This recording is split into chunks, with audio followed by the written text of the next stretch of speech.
Do it now. Do it now. It's buffering. It's There we buffering. go. Hey, what's going on, everybody? Welcome to Vault Talk. You guys already know who we are.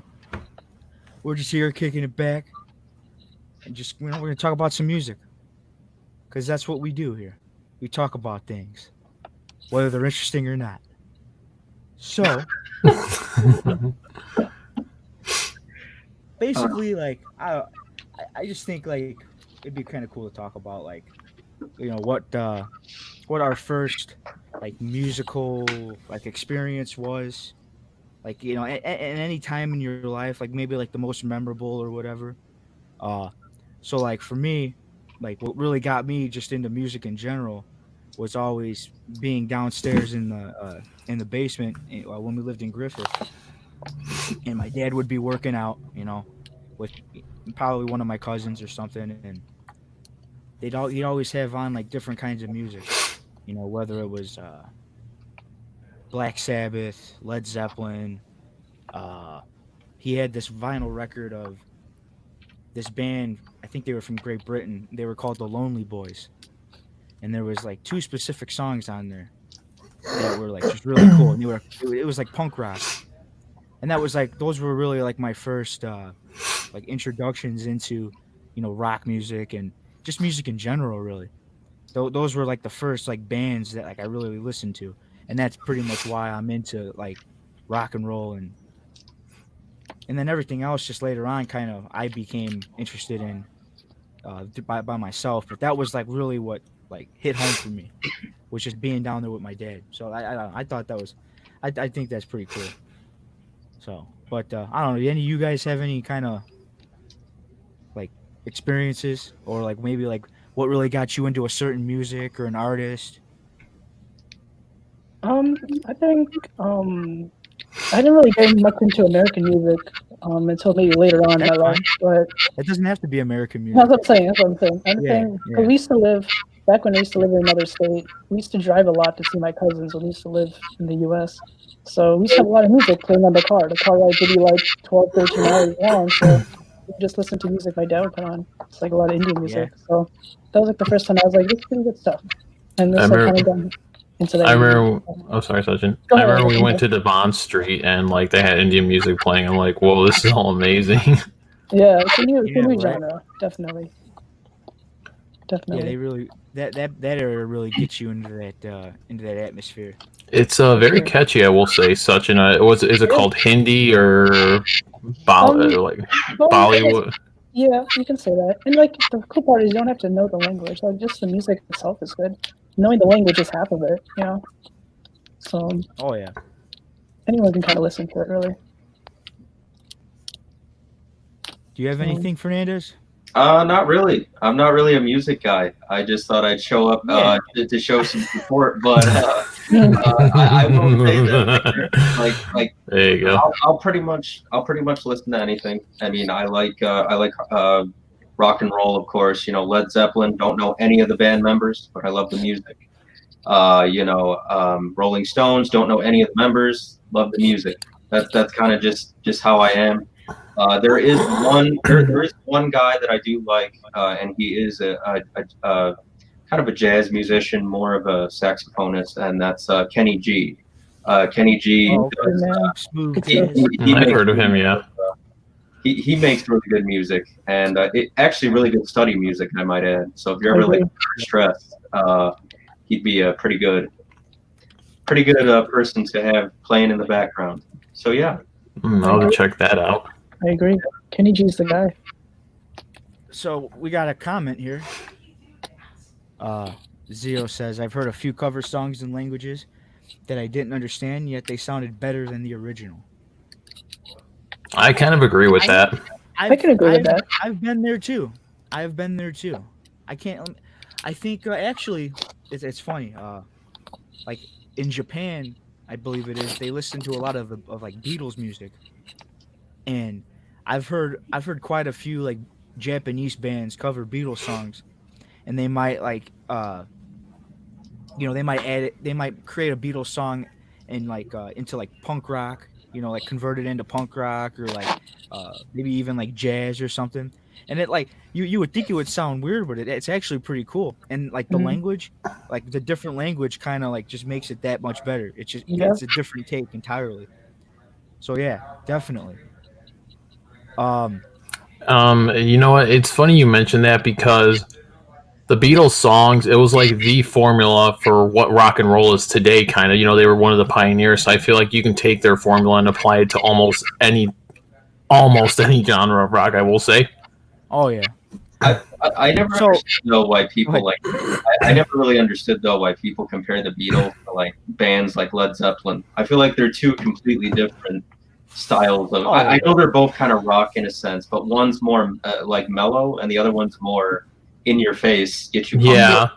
Plus, I Like, think Led Zeppelin has elements of blues in it, kind of. And if you were to compare like Well, so does the Yellow Beatles, Submarine, but if you were to different. compare like Yellow Submarine with like course. Cashmere, I mean, there's really no comparison. They're completely different. You know? Yeah, you got that both in tone and technicality.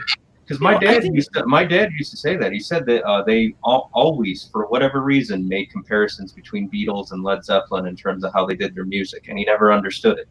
It's because Yeah. people have this weird like idea that like just because they're I don't know, maybe because they're both rock and roll, so you can Yeah. compare them. Yeah, But really, I mean, and I guess you could say they kind of came from rock. not like the same time period. I Yeah, think the Beatles were like I want to say like a decade before. I think So, I think you're right on that. Yeah. So of, They of definitely course, were, like, the sound is like rock and roll from the 50s to the 60s, and then even to the 70s when you're talking about Led Zeppelin, like complete changes, because the 50s was more of like it was more blues, it was more rock, like rock and roll was just blues sped up, and then later on they still incorporated that, but just they also had their own feel to it, especially like when you talk about like the British invasion, like the Beatles, they had a lot of really bluesy songs, but then they were also like into they created like a different sound which became pop. Beatles, I don't want to say they were the first pop band, but they were definitely like They were one like of the most pioneers in it. influential pop bands, yeah, of that time. So yeah, I don't really know why they would compare them though. That is really weird. I mean the only difference is that Just like completely teen different girls loved Beatles and Yeah. loved Led Zeppelin. So it's Oh yeah. but yeah, And even the like talking about that, like, the sexual like stimula or whatever of it, Yeah. like it completely different from like Elvis and everybody like that to Yeah. the Beatles, and then to Led Zeppelin. Led Zeppelin like raised the bar on creativity in that realm of things, so yeah. Yeah. but all in all, like it was like Elvis, for instance. Elvis was never shown below the waist, because when he would dance, they thought that was provocative. Yeah. Like, oh, I can't see that, and That's now, when like, censorship somebody- really started becoming Yeah. like a big thing. Censorship. somebody does that now, it's like, what the heck? Like, It's normal. that ain't nothing compared to what they do now. Yeah. But Mm. Did you ever Yeah. see? Speaking of Elvis, did you ever see like one of his final performances and how bad like drugs had an effect on him?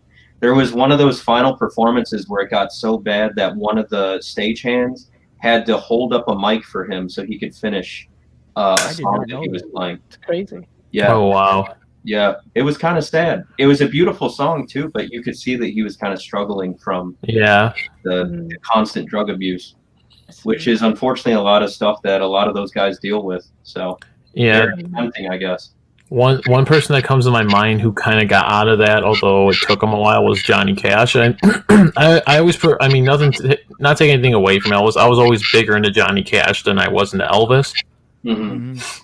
In fact, he's one of the only musicians. I mean, he might be the only musician. I mean, if anyone's watching can comment, that'd be great. Inducted in 3 Hall of Fames, believe it or not. He's in the rock and roll, he's in the Wow. blues, and he's in the country Hall of Fame. I think he is the only artist ever in all 3. I mean, I might be wrong, but he is the only, if not one of the only. Oh. Yeah, That Johnny is Cash has that's got pretty impressive. a Yeah. lot of great stuff. Oh Johnny yeah, Cash is another one of those guys where he was like his original like not yeah, like his first songs were like pretty bluesy, and then he was always still country, but then like later as he went down like uh later in his career he just became more and more like country rock, I guess you could say. hmm But but like or more like the folky style because he played yeah. acoustic. He covered like a wide range, honestly, in my opinion. Yeah. In fact, "Hurt," the song "Hurt" is a cover. I can't remember what the band is that he covers, but yeah, the song "Hurt" is actually a cover song, and it's like one of his greatest songs, I think. You know which one I'm talking about? hmm That was Yeah, I know what you're talking about. off of, like one of his last albums. But yeah, Yeah, I know what you're talking about. he's got a great variety of songs. Yes. I always loved Folsom Prison Blues. One of my favorite later songs, like one of his, I think it was one of his last songs. When he was getting near the end of his career, was "God's Gonna Cut You Down." Oh, really? Yeah, God's Gonna Cut You Down. It's got the whole out. If you all heard it, you probably know what song I'm talking about because it's on commercials here and there. Mhm. Really? It's got the whole outlaw, vibe to Yeah, it. the vibe to it. Nice. I know nice. he's Yeah. got that one song, "There Ain't No Grave That Can Hold My Body Down" or whatever. I don't know what the actual song is called. But it was off of like his last album, and it was like weird. Like they basically they call that like his well, what's that called when like they make a song like right before they die or what? I don't know the name of it, but anyways, that song was like basically they said like he predicted his death or whatever. And it's a really cool song too. In fact, The Undertaker, he used that song at one of the WrestleManias. Did It was really cool. did he pass away first, or did June Carter? I don't even. Did June Carter even pass away? She passed. Yeah, Did she? they both passed. I just forgot who passed first. I honestly don't know. I know they were like months apart when they passed. Oh well, then yeah, it's probably Johnny Cash. If I had to guess. I don't know. I want to say I it remember was June, but I could be wrong.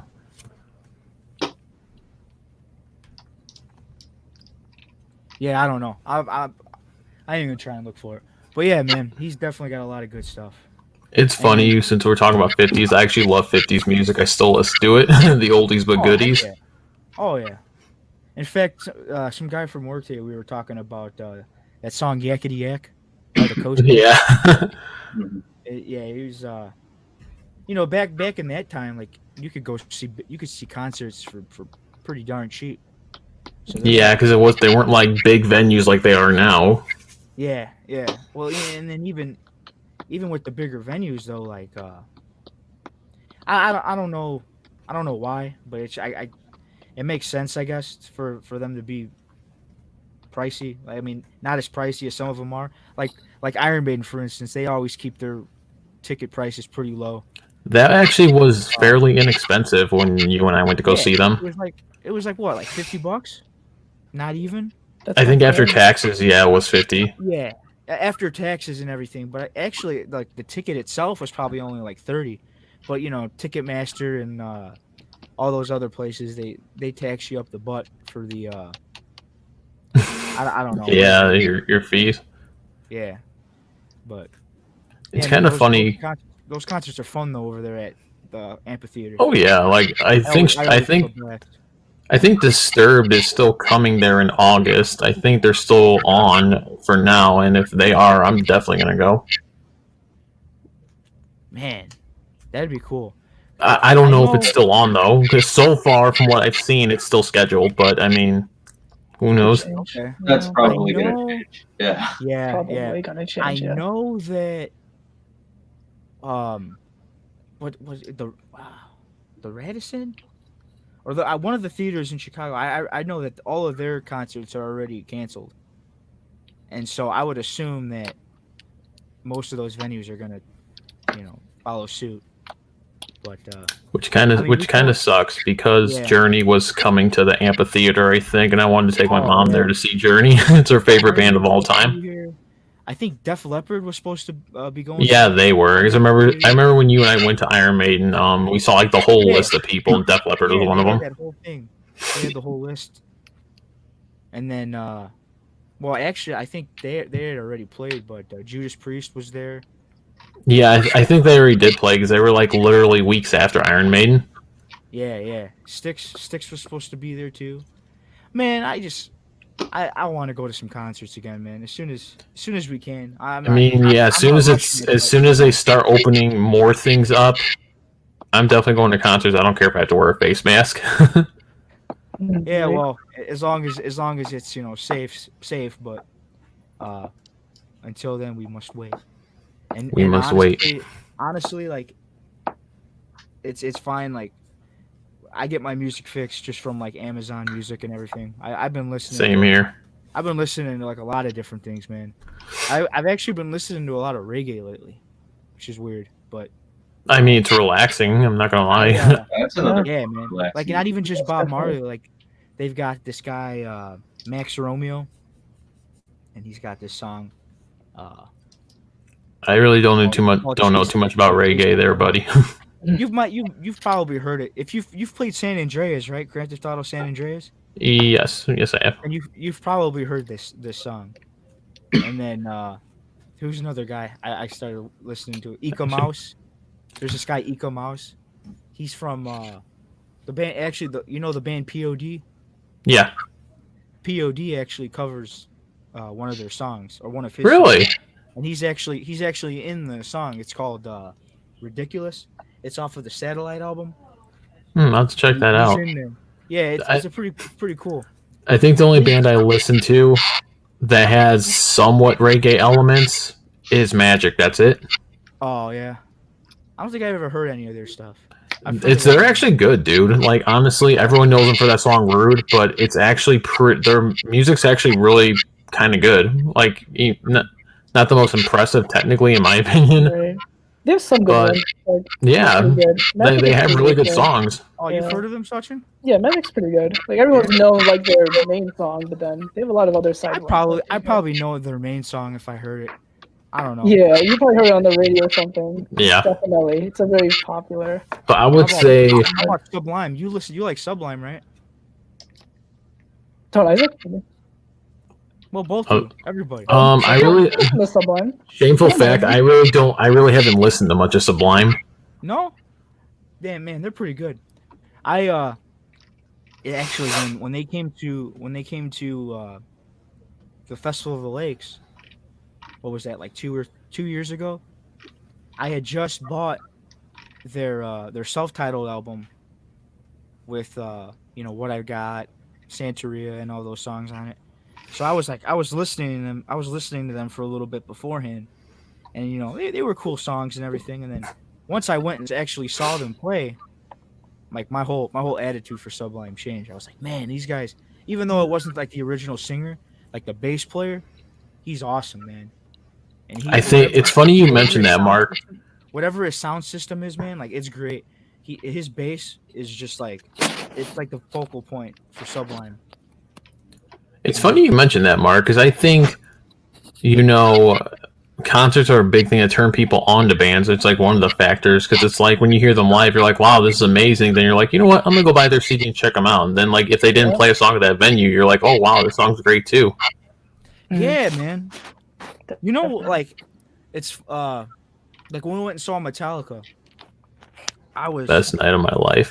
I was really, like, That was I was the day. really pumped. But the one song that I wanted to hear, which, I mean, I understand why they didn't play it, but the one song I wanted to hear was Injustice for All.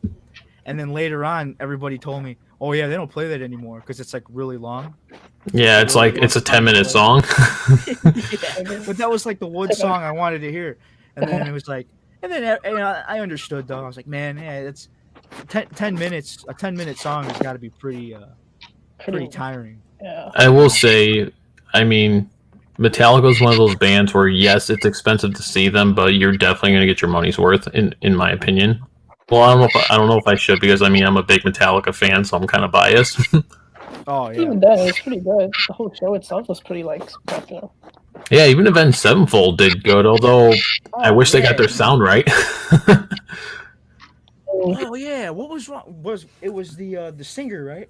Oh no, it's not that. I felt like they were tweaking with their sound, kind of trying to get that right sweet spot, but it felt like on some songs they just could not find it.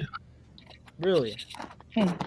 I remember being like actually kind of impressed with them. I never really was into Avenged Sevenfold. They're pretty good, honestly. I will say I'm that. not gonna lie. I'm still like I've never bought any of their albums. I don't even think I've ever listened to any of their full albums. But like after that night, I was like I have a respect for them now. I could see like they're like because back then I don't know I just wasn't into that kind of music really.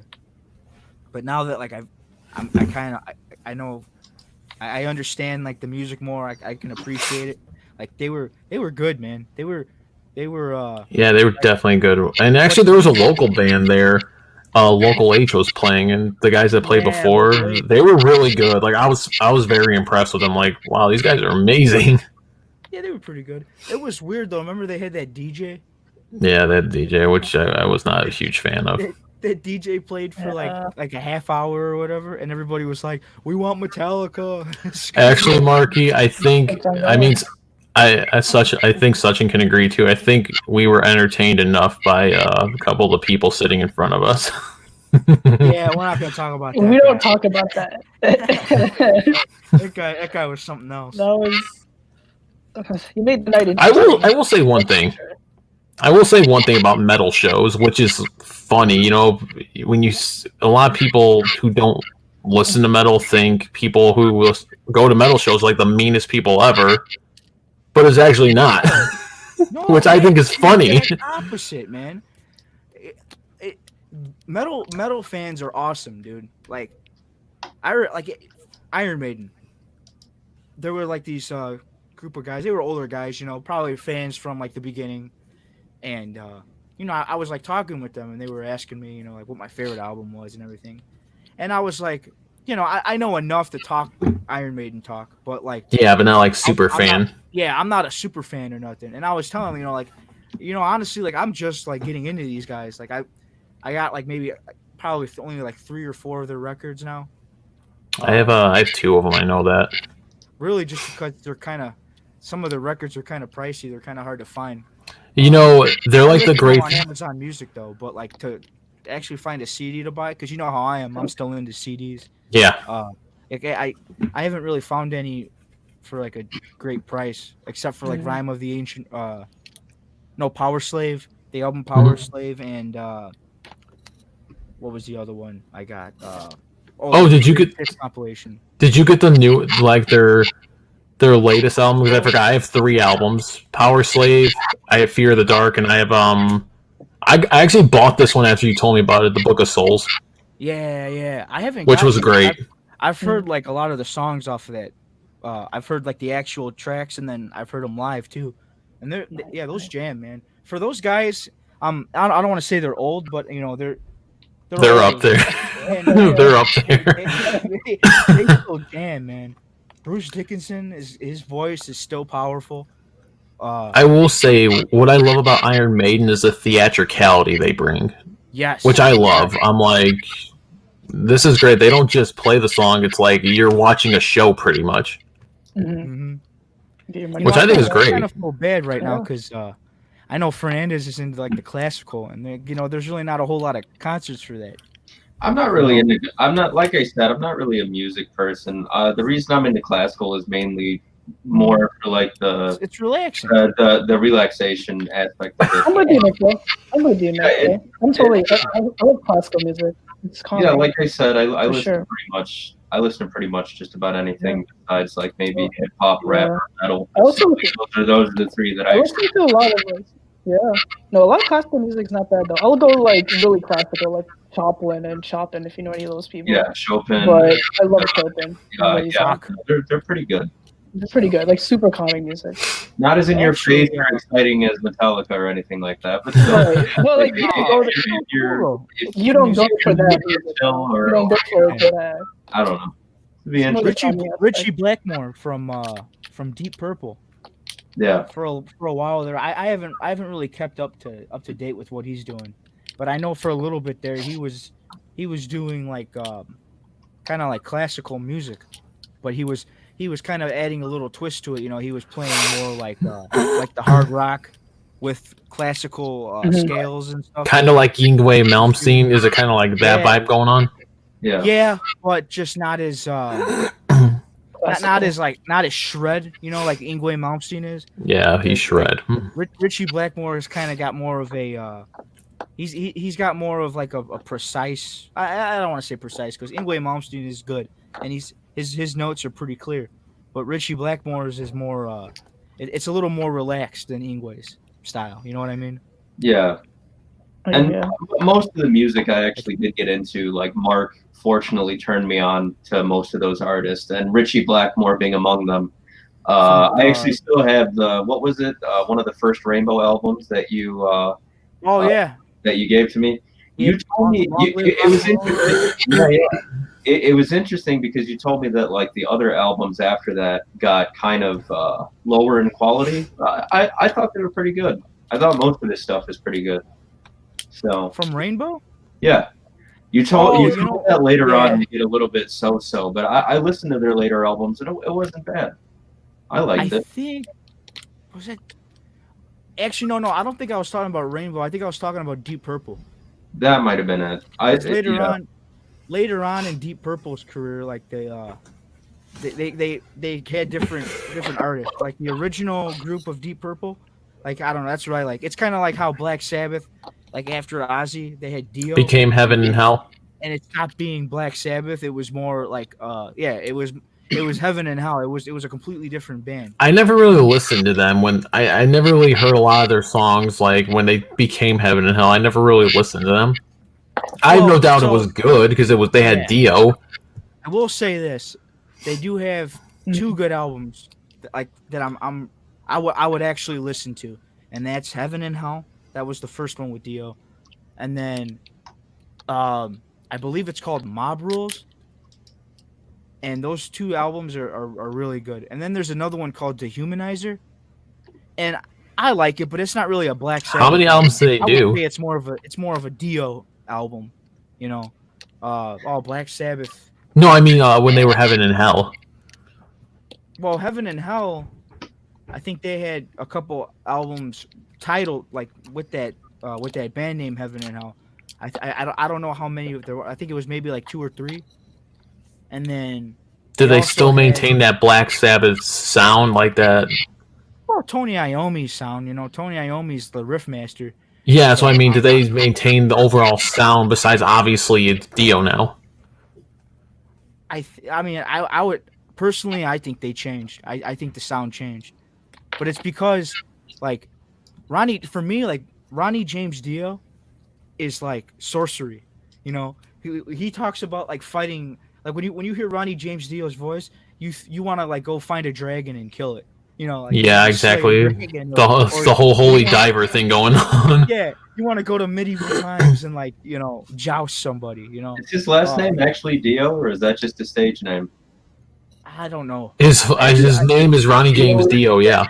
Dio is it might be God in Italian. So I figured if somebody has the last name Dio, they're going to be pretty eccentric. So they got the name. I thought you were going to make a JoJo's reference, Fernando, because that character was based off of Ronnie James Dio. His name was. Really? Wow. JoJo's Bizarre Adventure has a lot of music references, actually, like ridiculous amount. I think in part 5 they have a David Bowie character. Yeah, they do. Inspired off of David Bowie, yeah. So what show is this? Pretty interesting. JoJo's Bizarre Adventure. Like one of their characters references Led Zeppelin. One of them references Tom Petty. Really? The main bad guy's name is Dio. Literally. At the end of the first 2 seasons, they play Roundabout by yes. Yeah. So yeah. Yes. Awesome. So that's another great band. It's funny. with the ending of that song, Roundabout, like, I remember my girlfriend first heard that. She's like, oh, that's the meme song. I'm like, what? And she shows me all these memes where it stops with the to be continued. No, seriously, Oh, I was in yeah, the same yeah. boat as her. Before I heard that song on the radio, I was in the same boat as she was. I thought it was a meme song. But yeah. Why I never got, and at first I never got why so many people made memes out of JoJo's. Like, out of a bunch of animes out there, why JoJo's? But after watching it, I'm like, okay, I can see why. It's kind of over the top. And then like the cheesy to be continued like little tagline at the bottom. It's pretty hilarious. And the way they make the biggest deals, you know, things are moving, wide eye screaming over the littlest things.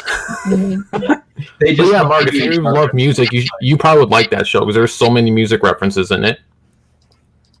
Yeah, I'll have to check that out. there's a You know lot what of else was die too. So probably Yeah. be interested. A lot of good fights. Man, how about Full Metal Alchemist? Or Alchemist. You mean Full Full Metal- Metal Alchemist? Full Metal, Do Full Metal Oh my goodness. Alchemist. you mean Metalocalypse? Is that what you're trying to say? No, Full Metal. No, but there that was another great There was show. Metalocalypse too. That's what I was thinking of. Metalocalypse. Metalocalypse. Yeah, That Metalocalypse. show was amazing. Hey, we do have. I'll let this guy on now. He's here from somewhere in the woods. His name is Kyle. What's up, Kyle? What's up, guys? Hey, Kyle. I joined at like 7:05 when you guys were talking about the Beatles, but no one saw me, so I decided to mow my front yard. I did see you, and then I texted you. I was like, "Shit, man, come back on." I was about to introduce you, but that's all right, man. Mark, I had to finish. you had mowing. one Dude, I tried job. to start. Yeah, I tried to start mowing early, and then I goofed. So yeah, I'm back. Though. I'm back. That's all right. You got to cut that grass. The man is back. Doing great. So what's up, guys? Talk about What do you music. guys- But, what man, interesting stuff has been favorite said band. yet? What interesting Okay. stuff? Nothing. Absolutely. Worthless. No. But like, What's up, Sachin? It's been a while, man. What's up? Yeah, Yeah, it's been a while. It's at that point now. you're more of a hip hop guy. So, actually, I'm not. Right. Hip hop I got into because I couldn't sing at first. Okay. So my favorite bands. I mean, I do like a lot of hip hop, but I'd say my favorite like era of music is 60s rock, like the Four Seasons. You know, Frankie Valli is probably Oh, yeah. my favorite singer of all time. He's Great godly, man. taste. Yeah, I love Johnny Cash. That's I why consider me him and to you be hit about it off. 60s rock. Actually. Yeah, for real, because I was listening to Frankie Yeah. Valli. Johnny Cash probably my favorite artist, and you know, same era. We were just talking about Um, Johnny Cash too. Dude, he is a god. He is no matter who you are, like everyone respects him. Even if you don't like his music, you got to respect him. He's just a talented man. He's got a unique voice that just carries through the ages. And remember when he covered Nine Inch Nails' "Hurt"? Okay, Mhm. there you go. That's the band. There you go. Yeah, And- like, Yep. you just can't And one the up man's guy. in like I said earlier, the man's in 3 Hall of Fames. Yeah, I mean, I like the Hard Rock Cafe because they have like everyone I've been to so far has a tribute to Johnny Cash in them. Like, it's amazing. So he's my favorite artist of all time. 21 Pilots is probably my favorite band of all time. Frankie Valli and Four Seasons would have my favorite singer and some of the best compositions I've ever heard personally. He was a talented man, Frankie Valli. I will say that. Oh yeah. He I mean, he sang for a whole year when he was deaf. He went deaf in both ears for a little bit. They had to get surgery to reverse it, but he sang from memory and no one knew. That's how good his Really? memory was Wow. for melodies and pitch. He was pitch Now, perfect, did he though. play drums too, Kyle? Like, I don't know that much about the roles. I know he was a singer, but did he play drums too, or no? I do not believe so. He might have been a rhythm guy, but I've never seen him play one, at least live. Now, if you want to talk about the greatest multi-instrumentalist of all time, I'd say you're thinking of either Ray Charles or Paul Simon. And my vote would be on Paul Simon for instrumentalist, but Ray Charles is a better singer. Oh yeah, you Ray can't Charles beat was- Ray Charles. The Ray man Charles is full of was a soul. drummer? Oh, man. Ray Charles No, was he a was a drummer? piano player, and he played a few other instruments. Okay. I was gonna say, yeah, Sorry. yeah, he was a piano player Well, for sure. Mhm. Well, Paul he, Simon, you watch Paul his- Simon, man. He's got now he's a real multi instrumentalist. He plays sax, he plays piano, he plays all percussion instruments, and just more that I can't even think of off the top. He's just multi talented all around. Simon and Garfunkel is they're probably one of my favorite like vocal Yes, they had beautiful harmonies. Yes, they are probably the one of the greatest like harmonizers. They actually Like they they're influenced the so song. in sync, bro. Like it's crazy. Yeah. Well, like they're hard to replicate as well, because I remember I made a song with Luke a while back that was influenced by their style, and it's not nearly as interesting as as Sounds of Silence and Mrs. Robinson and songs like that. But yeah, the only two people that have really influenced songs directly for me are Simon and Garfunkel and Johnny Cash. Because you can't do better than that type of music, man. They're really good. I don't think there is topping that kind of music. Simon and Garfunkel, yeah, it's impossible. What's so interesting about them is that like they'll be in harmony, and then like for instance like Scarborough Fair, they're in sync with each other. They're both harmonizing, and then all of a sudden Paul Simon will just kind of go off into like a little like thing. He'll do his own thing for like a quick second. And it'll still sound amazing. Like it's like just his solo like, stuff's better. Their tone, however you want to explain it, like tonality would be it. No matter what they do, they're in key with each other. Yeah, it's cool. And honestly, I think Garfunkel is kind of underappreciated because he's a little bit overshadowed by like I said, Paul Simon's solo career.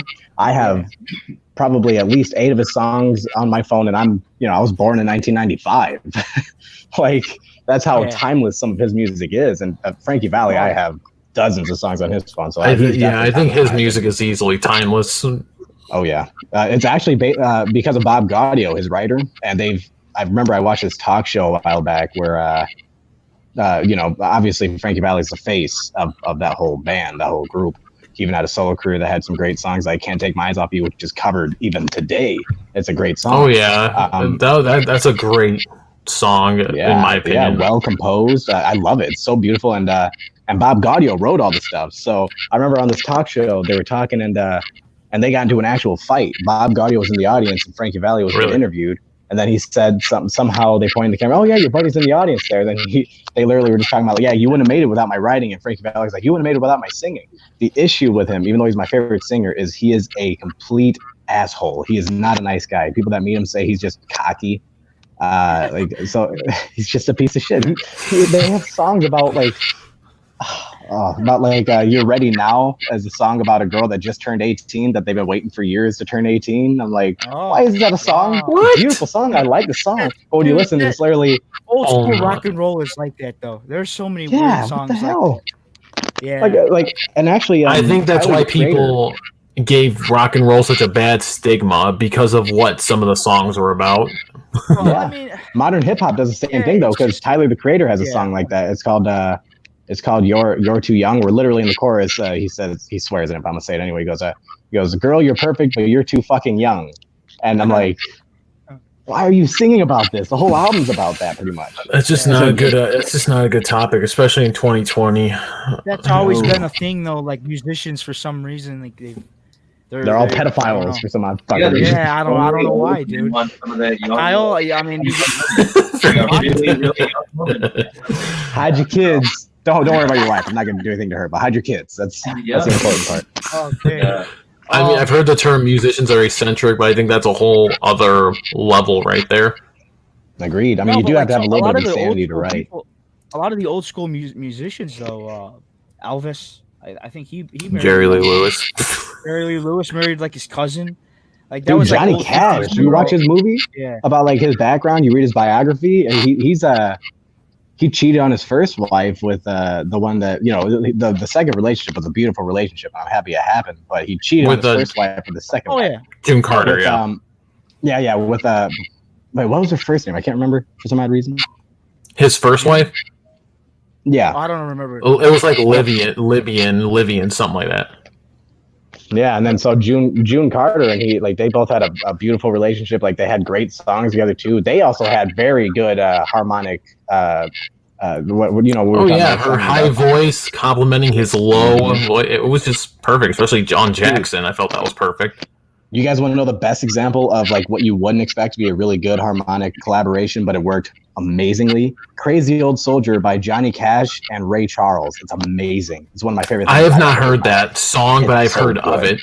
it. Oh, and Ray Charles took the low end because Johnny Cash also had a wide range like Ray Charles, but Ray Charles is obviously, he has such a perfect voice that he fits a lot better in the background, and Johnny Cash has a soulful voice too. So they had Ray Charles, when they started singing together, he took the low end and Johnny Cash took the high end. I'm like, I did not expect that, and it was just really well done. It was a nice I will song. say one collaboration I did like was Ray Charles and Willie Nelson, Seven Spanish Angels. I actually really enjoyed I need that to song. see that. I need to see that. That would be nice because, again, the Highwaymen is It's a great Willie Nelson, Johnny Cash, and them. one. So, Mark, do you listen to? Okay, so I'll ask you your opinion on this because I actually still don't know. Like, I do not like modern country or a lot of modern rap. Like, I can appreciate both of them for what they're worth, but I don't like them. I cannot listen to them. They're boring to me. But classic country had some of the best writers of all time. Like, is classic country a good genre? I cannot tell because the twang still bothers me, but it's a good genre. Like, I would like to say that I agree with you on modern hip hop, rap, and country. I don't like either one of them either. But back to country, old school country, Waylon Jennings, yeah, Merle Haggard, Johnny They're- Cash. I mean, those guys, those three right there were just like they They're have tops. a lot of great songs. Kyle, I'm I glad think- you I said think all three of that. them are in Honestly, Highwayman, by the way. like the thing about new country, like I mean, I don't want to bash on any certain genre. Like, hey, you like what you like, you know. Exactly. That's what's so what I'd beautiful say. about That's what I'd music. say. But just for me, like I don't want to hear, you know, that you're heartbroken and you know you're drinking It's the beer low on and- your lowest tractor, common you know, denominator. or something. You know, yeah, like I'm glad you guys are talking about this because I have friends who listen to modern country and they would always ask me, why do you not like this? You grew up listening. Lowest And, you know, common it's just- denominator, man. It's just, I don't know. I grew up listening to Johnny Cash, Waylon Jennings, all those guys with my dad. Mama, don't let your Yeah, babies same here. grow up to be cowboys. Yeah, Don't let Exactly, them and get it's cars and funny- drive limo well trucks. written. You know, Because it's my just dad cool, had the man. whole country collection. He had like, I think like a 10 CD country classic collection. And like, I'm not bashing new country. Some of it is pretty catchy, but I just think to myself, you know what? It's just not true country to me. The Johnny lyrics are Horton. lacking. And I mean that in the biggest respect possible to these new It's country like- artists and people who listen Now, to it. The Yeah. Battle- A lot- the a Battle lot of New modern- Orleans.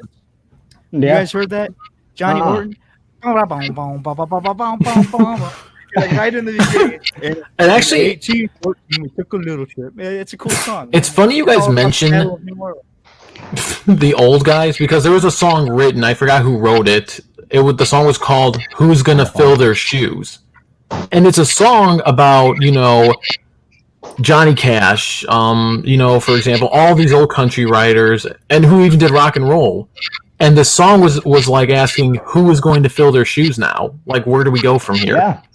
And I It's think hard, these man. new, and don't get me wrong, I think these new country artists are doing the best they can, you know, because those are big shoes to fill. Yeah. But and then again, I'm with thing. Mark. Here's What's the up, thing, Mark? though, for any music, I don't care what music it is. You have to like. Okay, obviously you're gonna try to find inspiration from the older music, but you have to make it your own. You gotta know? avoid it. Yeah, I honestly Yeah. like. If you draw influence, man, you gotta have your own voice. Like that's what I've tried to do with my music. But It's hey, like a I was gonna tricky say, situation, kind of. Yeah, Country is it's just kinda- hard. From what I've heard, like country is just stuck on this it's just a certain theme that I feel like I repeating hear in things. all country music.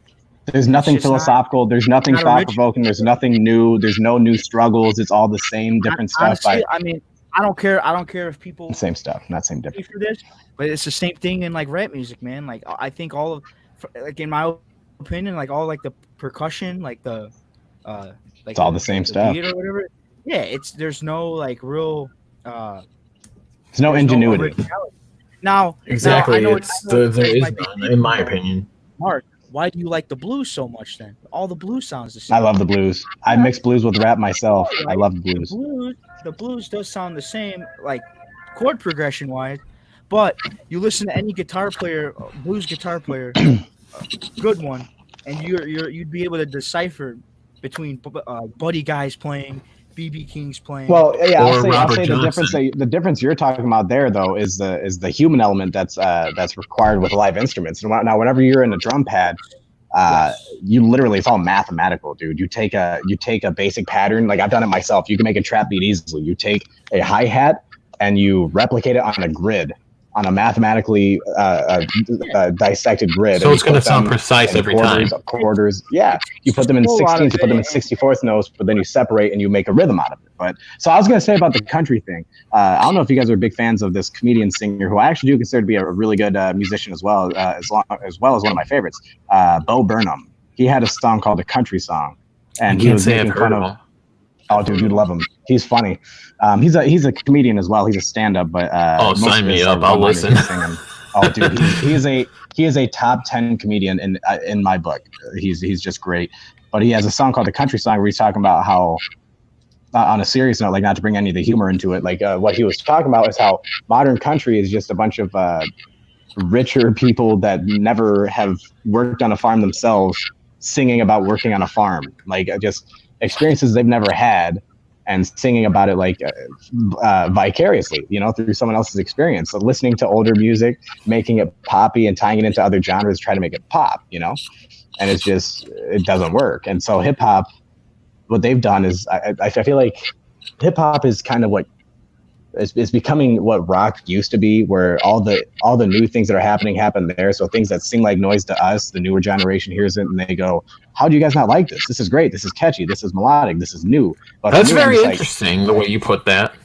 Yeah.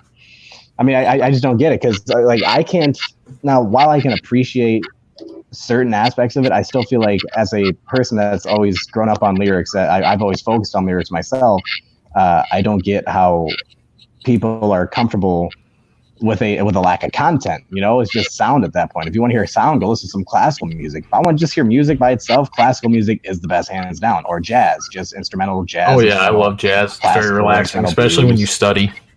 Yeah, it's the great. Like Fernandez said, it's great. Mm-hmm. And there's a lot more emotion into it as opposed to these computer-generated beats. And I make those computer-generated beats, so I'm making fun of myself with that. They're not good. I'd rather have live instruments, but I can't do it. I'm not talented in that way. So I just don't get it. It's a generational thing, man. Just gotta find a group of people that are. I play trumpet. I'm talented at that, but that are like-minded. But yeah. Back to actually jazz. Let's get into jazz. I look like a damn peacock right now. Because I'm tired of all this jazz that's going on in this podcast. So, actually, no, not even really jazz, but like Fats Domino. You guys ever hear of Fats Domino? I think you've told me of him before. No. I was going to say, I remember you mentioning him to me at one point on our random. You probably heard some of his songs like in like commercials, like that. I'm walking, yes indeed, I'm talking. No. Oh, anyways, yeah. He's got some really good ones too.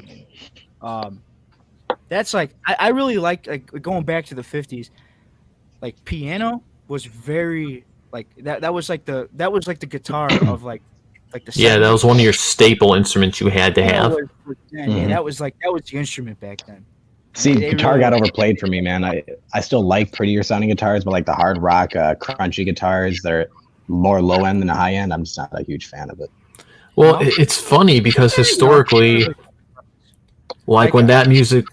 Sorry, Mark. When that music was getting started out, guitars were not as big as they are now. Mark might get the Dreadnought guitar. It's a big guitar. They didn't have Dreadnoughts really, but that's why the Dreadnought was invented. That style of acoustics, so it can be bigger and radiate more. And actually, Martin started that. They were the first ones to create the Dreadnought. So it's. Oh, okay, yeah. Which is why, like Kyle was saying, of course it was overplayed because they really weren't that big. Yeah, I mean, it was a great invention, and it got overdone to me. Like I honestly, it's not like I hate classic rock, but I do not like a lot of classic rock. It all just sounds the same to me in a way that's too repetitive. Like when you guys are, I think it follows the same formula. The same formula. The hey, You know Yeah. who's another great band in my opinion that is one of my tops that is never talked about, but people love their music. The Mhm. Chordettes, the people who did Mr. Sandman. Yes, I listened heard to so many of their yeah, songs. I heard They're the Chordettes. great. They are great. Like they have, if you listen to Soft Sands, if you listen to Eddie My Love, they just have a great like. I don't even know if you call it I'll have to check barbershop them out. quartet, but it's kind of like that. And it's beautiful because it's female voices. Females they have prettier voices than men. Men could be good singers too, I obviously. agree. But I know you showed female me, voices I know are better. You showed me a couple other ones from them, but the only one I like, the Chordette song that always comes into my mind is Mr. Sandman. Like you They said. also did Lollipop though. Lollipop, lollipop, oh, really? They Oh, yeah. were the I did first not ones to do know that in that. 1930s. Yeah, the very first ones. Then it was covered by a male quartet. I can't remember what their name was. Oh, okay. This is what people are. Yeah. It's kind of funny because I mean, I think my favorite genre of music is probably metal, but yet it's funny because I listen to all this stuff too. I think because I've been playing guitar and other instruments for like 13 years, you know, I can appreciate anything. Yeah. Or I will at least actually- give it a listen before I decide if I before you like it or judge, not. Yeah. Well, I see. That's the thing. You, if you yourself are a musician, and you are, and Mark is, and I am, you have to identify what's attractive about every genre. Or you can't be a musician. It's part of being a student of being a musician. Like modern hip hop and modern country. Like I said, we both recognize there are pop aspects to it. There are some nice instruments. Oh, yeah. Some nice transitions. Some nice chord structures. Even though they're simple, they just get people dancing, and people like to dance. If I don't Yeah. like it, it doesn't mean anything. I don't like screaming, but I understand that people like the raw emotion because like 21 Pilots is my favorite band, and Tyler Joseph screams, and when he does it, it's beautiful because it's like, you know, it adds this angst or this raw emotion to something, you know, and it's just nice to hear. So I understand Agreed. why people like metal, even though I don't personally listen to a lot of metal or heavy metal. Well, the funny thing about metal is it's underground now. I think that's to me, in my opinion, you know, it's that'd be underground. a saving grace. Pop kills every genre, in my opinion. Which, Again, you know it what, doesn't mean it's true. I'm kind of glad metal's underground because when Yes. when things become mainstream, and again, this is my opinion, you kind of get the undesirable songs or things that You get could have been executed well, but were not executed that well. But with underground, you know, the artists have more control over what their music is. Yes, it sucks they're not getting recognized or they're not getting the financial means to keep going sometimes, but it's Yeah. their music. Yeah, it's not about appeasing the fans. It's, hey, I'm gonna put out my kind of music, and hey, if you like it, come along and join in on the fun. You know. Yep.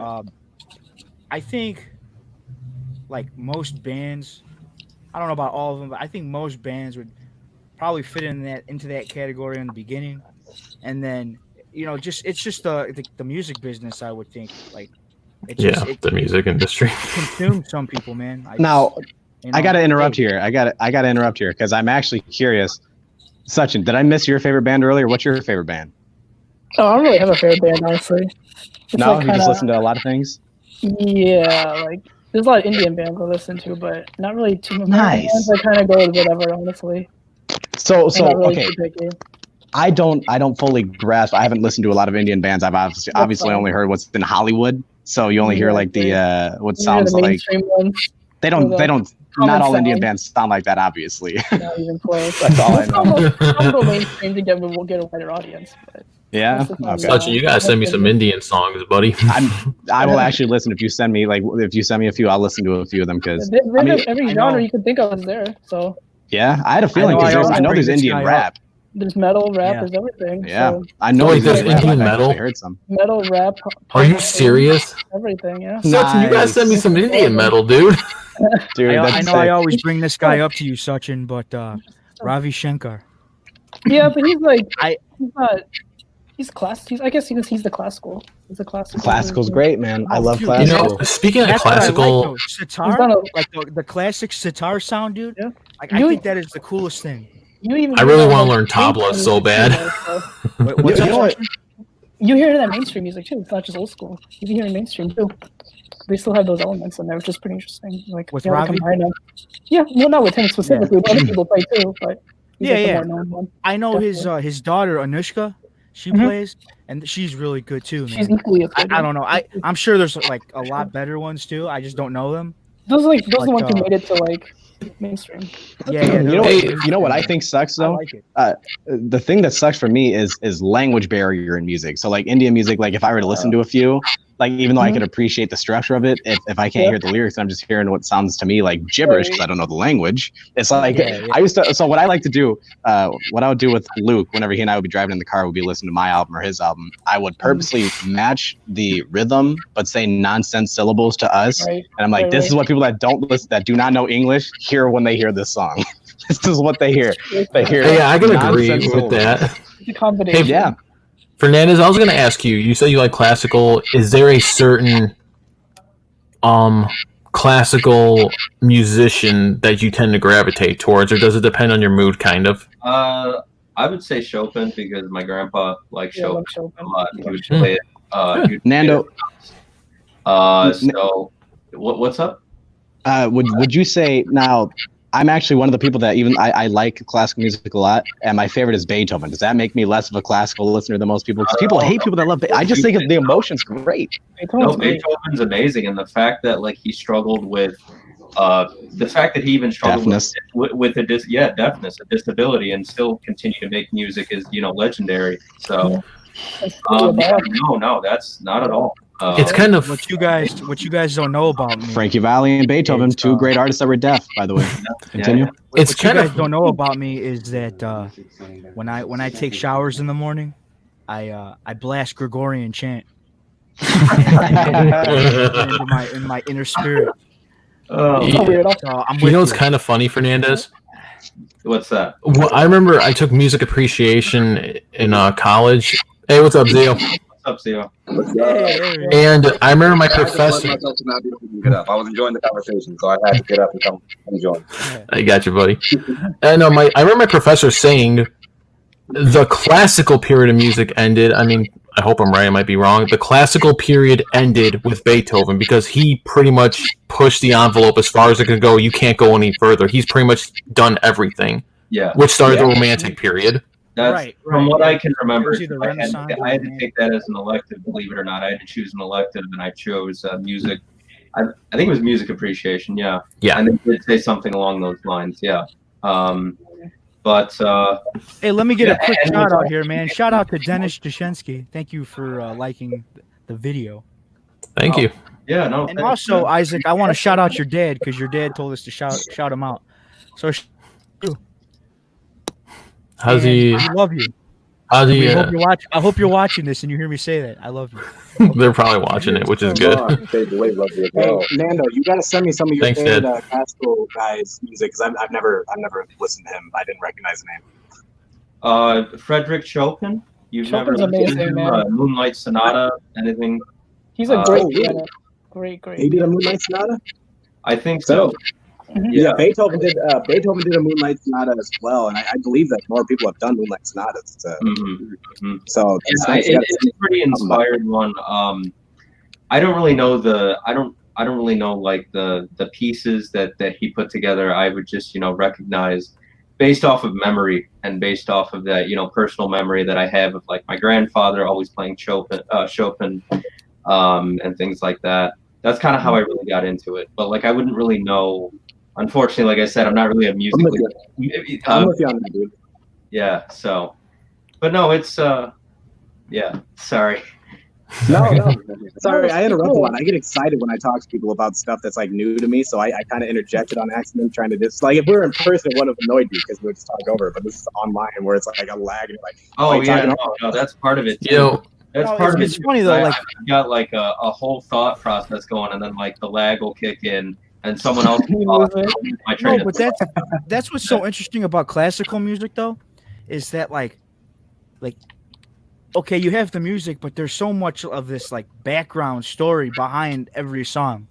Like, yeah, it's not just like somebody like went into a recording studio and was like, "Oh, I'm gonna write a song today." Like there's like they like saw something or like they experienced heard something it, or they that- dreamt or it. they go out and they live life, and they go out, they live life, and they write down their experiences Yeah, or and then whatever they create- that was major. like I don't know. I'm just gonna What? use an example. No. Yeah, people dream stuff all the time, though, man. Like back then, people Yeah. would dream about music all the time, and they would compose it. Yeah. So actually, hold up. Now, I'm just gonna to use get an back to example though. Like Mozart go like heard a girl screaming or whatever, or I think it was it screaming or giving birth or something, and he put that in a song. Nice. Yeah. That's what you gotta Yeah. like about it, dude. He was inspired. That's what I really like about Beethoven. Now Yeah. I gotta ask Zio. Zio is definitely the guy that's more into hip hop than me. Like I like a lot of hip hop. Like I was big on Eminem growing up. I loved him, and then I loved DMX growing up. I loved a lot of different types of like Pharoah Monch is great in my opinion. Like if you guys listen to any rap, Pharoah Monch and DMX and Eminem are where to start, obviously. But for me, Zio, the question was, who are your favorite bands? But for you, could be solo artists as well.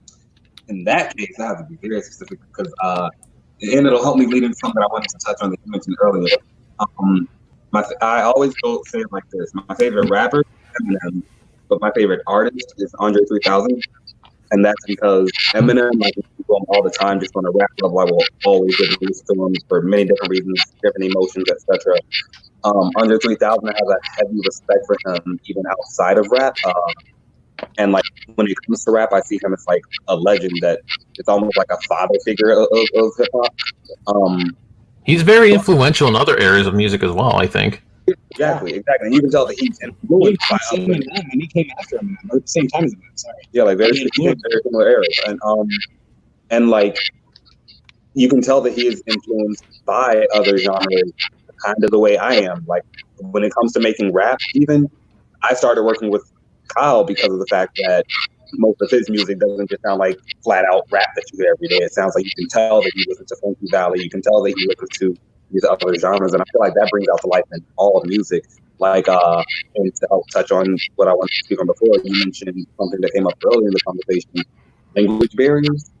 And I can tell you there are many days where there is a Japanese heavy metal band that I listen to called Maximum the Hormone. I don't understand a lick of what they say, but I love the music. Like, they're just amazing. Like I would make up lyrics that I know they weren't saying, but like it fit the sound of what they were saying and the vibe sounded okay. So I was like, this works. I like the song. You know, it's funny, Zio, and one personal belief I've always had with music is, you know, we've been talking about country, we've been talking about rap, we've been talking about classical, we've been talking about rock and roll, we've been talking Indian music, Japanese. I will say, and I'm going to get a little deep here, I do believe music is the true language of human beings and our souls and spirits, because it doesn't matter where culture you come from, it doesn't matter where you live, you understand music. Like if Sachin spoke Indian language, if Mark spoke Spanish, if I spoke whatever, I'm going to understand your music. Okay? No. Yeah.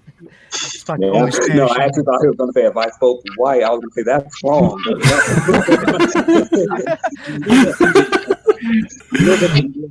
of composers that are really good at what they do. Like now, I know he's not here, but Luke or Sweats, he's actually a really good composer. Of course, he does Yes, it all. he is. It sucks, but he's really talented at that. And it's kind of like it's almost enviable because I can make some good compositions every once in a while, but I listen to other people with these nice transitions that are just emotional and have all this power packed behind them, and I'm like, I've done that once, maybe on accident. And these people are like hearing it in their head and have a goal from the start. I just go blind, and it's just amazing because those are people that really know how to communicate on a soul level. Just can't do it. I can only write acoustic lines and that's it. Which is Nice. funny. We got to collaborate sometime, man. For real. Like me and Mark already are planning on working together a little bit more than we already have. Because so far all we've done is put a few chords on Line of Sight 3 albums ago. So Nice. Yeah.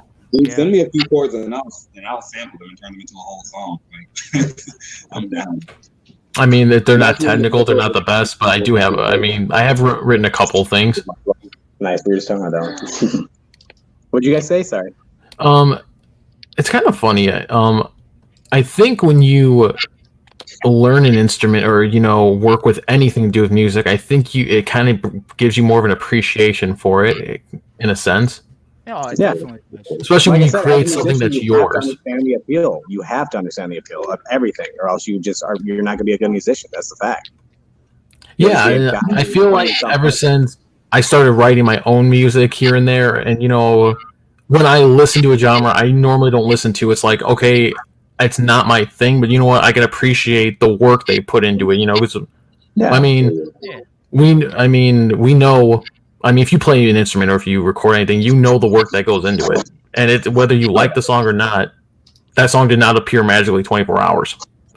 Before I like started playing guitar, like I was always very much into music.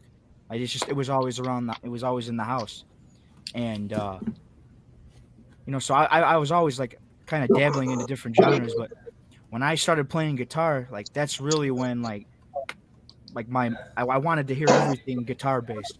I didn't care what it was. I was just gonna listen. If I saw a guitar on an album, I was like, huh, interesting. Let me check it out.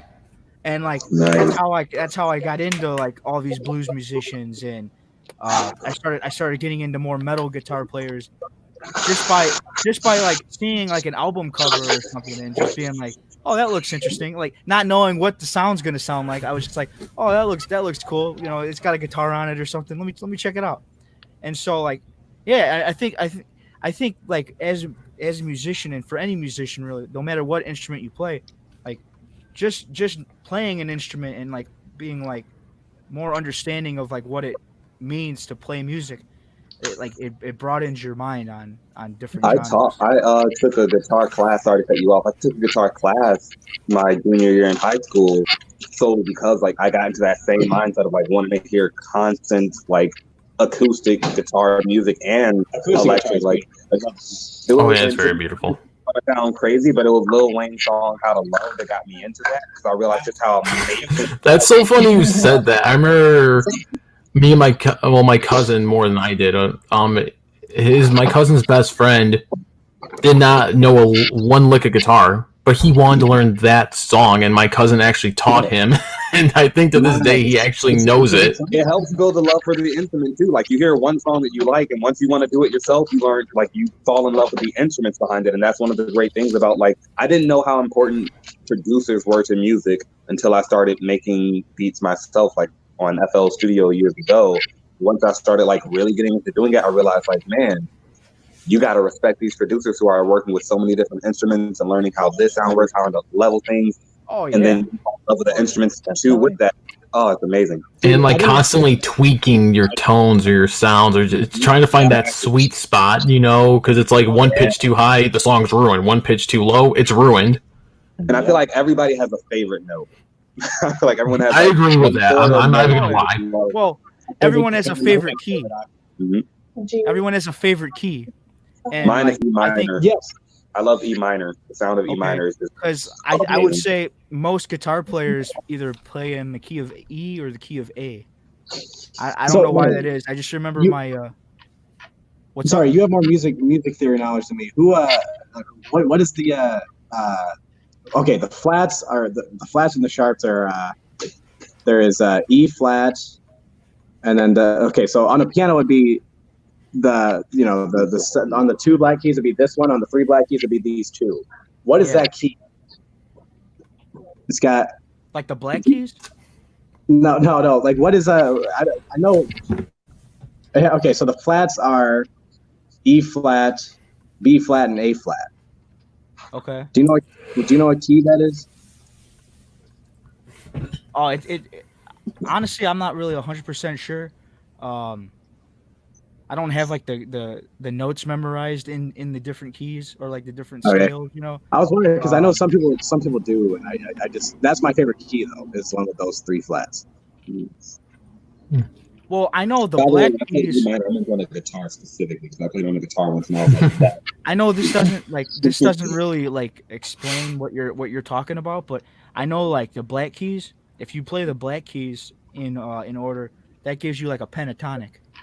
Yes, yeah. Well, actually, pentatonic is defined as any selection of 5 keys. It could be at random. You could choose. Well, it's pentatonic scale, yeah. The pentatonic Yeah. scales are So, like in okay. the key of The natural in the position key of of E. I think it's the sixth and I think the third. I'm not 100% sure. I'm just kind of guessing. I think it's the sixth and the third are taken out. So then you're left with whatever other keys that are in there, or whatever other notes. Mhm. But like you said, five different notes. Nice. 5 notes Man. of that key. Oh snap! We're learning I etymology took, too. so you guys talking about taking music appreciation courses. The 2 courses I took were a basic music theory course in college and a intro to personal recording class, which actually did help me out quite a bit, but I still had to grow and learn this by trial and, an error, lots of error, many errors. But, so those are the only 2 music classes I ever took, but music theory was always interesting. The only thing that I never got is they seem to make it in those classes like everyone was like pitch relative at least, because they're like, okay, so we're gonna play 2 notes, and in the final you have to tell us what the step is between them. And I'm like, I'm not that good with pitch, like I'm good with pitch. I can hit a note, but I'm not good at telling and distinguishing like the intricacies of C to E and how many steps that is up. Like, I mean, C to E is easy because that's a perfect, C to G is, but yeah, like 3, 4 step, 5 step. I just don't get it. So I had to kind of quit that and not take a technical level and just be slow in my music production. Yeah. I used to be decent with recognizing it because I took 2 piano classes after taking the guitar class in high school. And I was okay with learning like how steps worked at the time. But once the classes ended, I realized that learning things on paper I'm terrible at. And so I had to just learn to play chords by ear. And now, like, if I play anything, I'm always like, how does it sound if I put these together? Bad. All right, move that one. Yeah, that's me all the time. I experiment with chords. I'm like, okay, this doesn't sound right. In high school, I took some music theory. And I remember that, Marky. Was in my music theory 1 class, and it's funny. Like the second year I took it, the teacher, he straight up now he didn't say that it's useless to learn it, but like music theory as a whole, like it's good to know, but you really don't need it. In fact, it's kind of limiting your creativity to just focus on theory.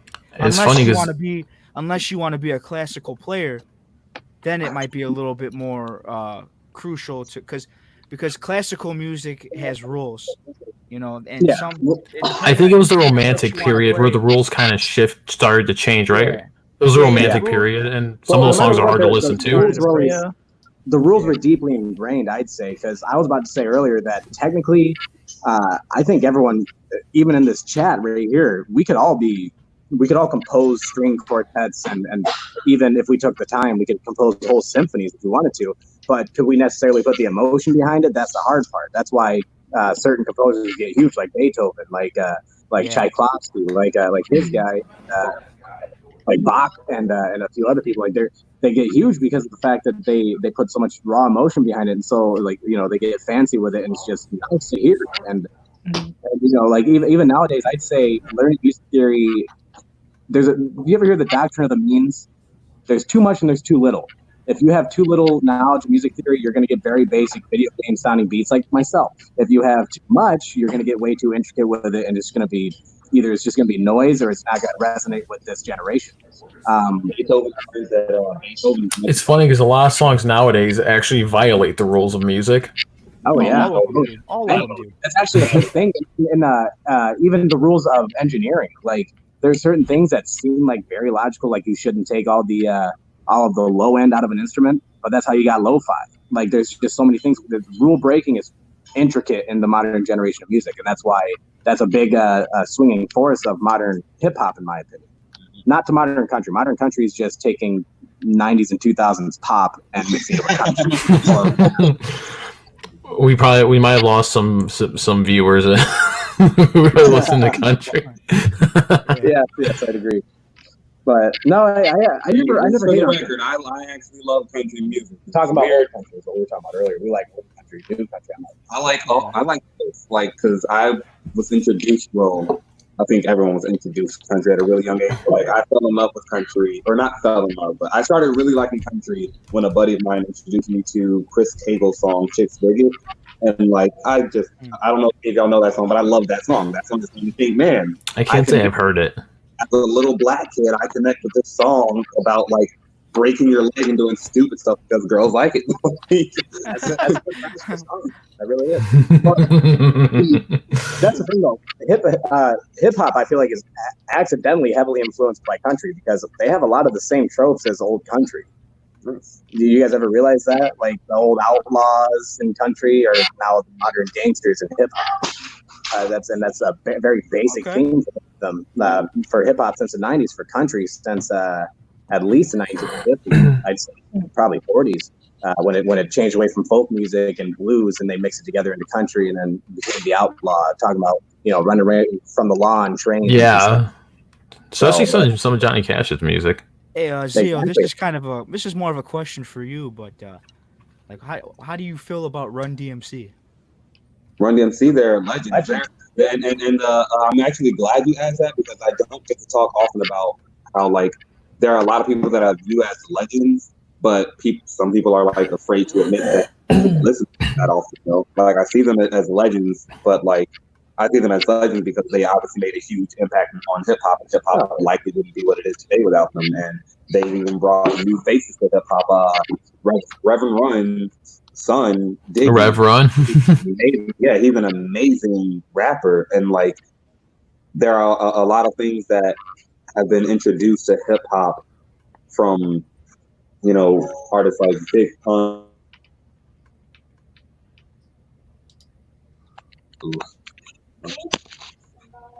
Hey guys, we're back. It's funny. My phone turned off. Oh, I remember watching his cooking show, Rev Run Sunday Dinners. I actually would like that. I actually like that show. yeah. I like a lot of their stuff, honestly. I like their version of Walk This Way is really cool, but I also like My Adidas. I think that's probably one of their best ones. If you've ever listened to that, then you know what I'm talking about. It's pretty cool. That song actually Zio said that's a great song, by the way. I muted myself because they're talking over it. Oh, okay. That song actually saved the brand Adidas. Adidas would probably be out of business if it wasn't for that song, which is kind of cool. That's unique. I didn't know Run DMC saved Adidas. Now they're still a global force to be reckoned with as a brand. Yeah.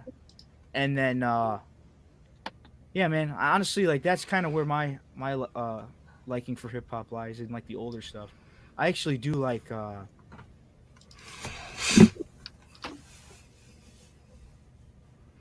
You ever heard Grandmaster? What? That was a glitch in the Matrix. You forgot who you were, didn't you?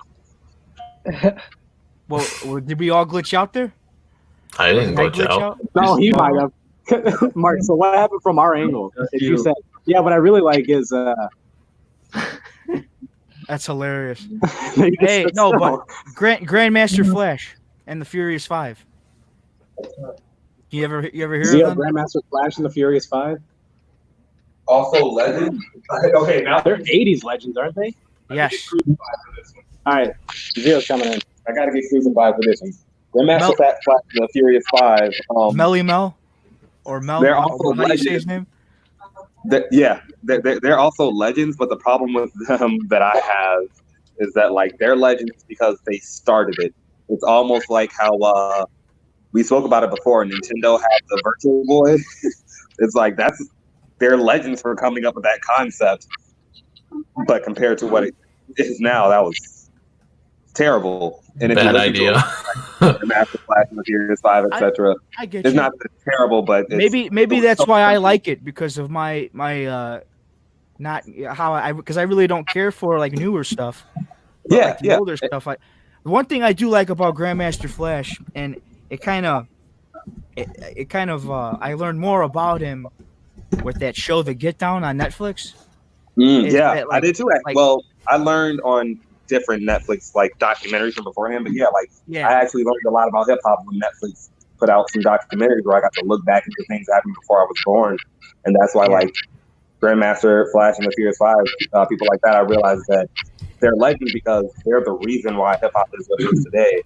Their rhymes were very simple. They were like nursery rhymes. I'll actually interrupt because I think that's actually, to me, it's when I think about 80s rap, I think about the fact that it kind of started off not wholly, but mainly because of like disc scratching and the rhythm. What Oh, they yeah. found important. Like this, so it kind of started off similarly to dubstep. So they didn't really focus on lyricism back then. They kind of just, it was just supposed to be like a nice sound to vibe to, and that's why people liked it, because it was a nice sound. But so I wonder if dubstep ever evolved like that. I kind of hope not, because it's slow. What makes you what you kind of start to understand about hip hop is that the the whole idea or the whole argument of whether or not you can call them musicians, like that really doesn't matter, because like even if you think of them as musicians or not, what they really are masters of time, because scratch boards, like, or what they would do is they would take a specific part of a song where there's no music, or not music, but there's no lyrics, and it's just the drums or like a nice rhythm, and they call it And the they would get just play down. that on a loop. And so, yeah. And what's really cool, what I didn't know, is that he actually, in the beginning, would use a crayon and like draw Mark. like a line down to where the get down starts. Mm-hmm. And that's how he was able to always go back right to where the rhythm starts. And I think that's really and he cool. got flack for it at first too, actually, because back then it was forbidden to like draw or write or anything on your records. I was Right, like, right, why yeah. would you dance to vinyl like that? But he started something genius by doing that. Yeah, I don't know. I've always thought that was really cool. When I Yeah. started to learn more about like DJs, because that is the start of DJing, Exactly. like of what we know of as DJing now. But yeah, Start man. of a whole era, man. Yeah, Yeah, agreed. It takes a daredevil, and that's another thing that I appreciate about music is music shouldn't actually follow any specific rules, because music, again, because it's something that it's a language that everyone can connect to. Yeah, since it's a language that everyone can connect to, it's something that you have to break rules in order to get out your true emotion. You have to get into your emotion and say, hey, I want to try this. I really like this. So even if you hate what I'm about to do, I gotta try it, because there might be millions of other people out there that like it too. And if we all like it, it's a whole new genre about to be began. And like, one of the Interesting. biggest music all the time is like borderline plagiarism. Like Green Day, Boulevard of Broken Dreams, basically ripped Wonderwall off with the chord structure and then the whole rhythm of it and everything. And it's like, a lot of songs that people like are damn near plagiarized, I was just mentioning how I'm trying to sample a Frankie Valli song, and that's technically plagiarism unless I pay for it. So like, there's a lot of songs that use samples. Like samples is a big part. In fact, it's like you just said, technically hip hop started on samples by taking records that other people released and playing back just the kicks and snares and whatnot over and over. We came up with hip hop. That's the whole new genre that started by playing someone else's music over and over and then saying our own lyrics over them. And that's kind of exactly what sampling is. I'm taking something that someone else made and said, hey, I'm going to restructure that to sound like this, and then I'm going to put my own lyrics over it. It's also inoffensive because it's like, it's unassuming. It doesn't say I'm going to take your stuff and make it better. It says I'm going to take your stuff and make it different. Exactly. And it's also showing appreciation for the work. If I don't like a work, I'm not going to sample. I'm not going to say, oh, that sucks, I'm going to change it. I'm going to go, oh man, that's lovely, I want to do something with that. Literally, and so it's based straight around paying homage. Yeah. Exactly. Paying homage. That's like literally like Eminem is nowadays. He's always done it. Actually, he always pays homage to everyone. Like he did some posthumous releases with Biggie. He did a whole posthumous album for Pac. And I might be saying posthumous wrong, but you know what I'm trying to say when I say it. Posthumous. But yes, thank you, Sach. So I got you. So yeah, but like it's literally like people will steal flows all the time, like popular flows. They'll steal popular lines. Like I don't know, it's a little late in there, but there's a popular line where it's explicit. But he says, Tupac said, "I ain't a killer, but don't push me. Revenge is like the sweetest joy next to getting pussy," and it's used by so many people, over and over and over again in hip hop. And it's like to other people, since it's a common line, it's like, oh, you're not ripping them off. It's not like you're trying to steal some from them. You're just saying, this is a great line. Let me bring it back up again because it's a cool line. Or this is a cool rhythm. Let me bring it up again because it's a cool rhythm. This is a good song. Let me sample. Tupac is probably one of the most quoted. Tupac and Biggie both actually, but Tupac is probably one of the most quoted artists ever. Big pun. Like, oh man, as often as you hear, or as often as I picture perfect, I paint a perfect picture, things like that. That's Tupac that's been sampled by Nelly and Biggie with "I Screw Up, but you can screw up," things like that. Like, oh, and then not even just hip hop. Like when it comes to new age music, if you hear singing, you're going to hear a lot of samples from old school rock and blues and jazz, etc. Like it's all over the place. Paying homage is a big part of saying these words that were said by the legends before us have influenced our generation. I'm going to show that by saying it's my song and watch how popular it is. Oh yeah, agreed. Because it's still relevant, is what they're saying. Well, guys, I think what we can take out of this podcast is that, no matter what you like, it's music, man. Like, whatever you like is what defines you in a way. Yeah. And that's what makes it so cool is that, like, if you like it, there's probably a lot more other people that like it as well. And you can go to some kind of gathering, concerts, festivals, If they ever happen again. and vibe with those people, Fair. and it's the ultimate communication. Black people, white people, Mexican people, we all can get together and just listen to music, and Dude. and it's seen in all of our communities, and all of these festivals that we have out here. I think it's freaking awesome, and it really shows that we can all get together and love one another. So, with that being said, peace, love, and happiness. Peace, love, and happiness. Excuse me. When I hit my chest, I was like, I thought I was gonna die. Peace, love, and heart problems. Peace, love, and heart problems. And shout out to Amar Muhammad for liking this video. Thank you, and we love you. And I can say that because I actually know him. Honestly, we've been going for a long time now, so we should probably end it here. Got it. Yeah. Goodbye, everyone. If you've made it all the way to an hour and a half almost, then you must have really enjoyed this podcast. What are you doing with your life? Laughing at all of us. Join next time. So like, share, and subscribe, please. Follow us on Facebook, YouTube, and we also have an Instagram account, just Vault Talk Podcast. And so that would be it, guys. Like, share, and subscribe, and we'll see you all next time.